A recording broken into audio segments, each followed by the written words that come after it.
On 5th October 2022, the World Health Organization issued an alert against 4 India-made cough and cold syrups that may have led to the death of 66 children in the Gambia. For 4 contaminated medicines. The WHO stated that the cause of deaths in children might have been caused by the unregulated chemicals present in the cough syrups.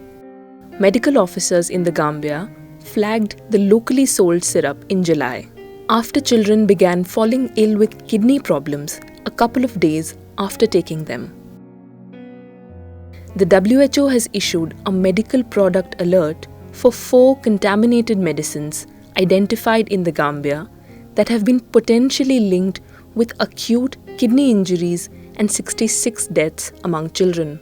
The 4 medicines are cough and cold syrups produced by Maiden Pharmaceuticals Limited in Haryana, India. The WHO director added that the UN health body is investigating further regarding the issue with the company and regulatory authorities in India.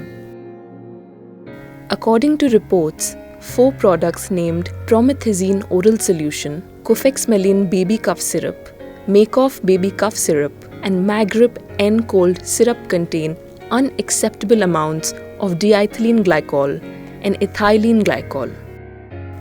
Diethylene glycol and ethylene glycol are toxic to humans. When consumed, these can cause vomiting, diarrhoea, and kidney injury and may result in death.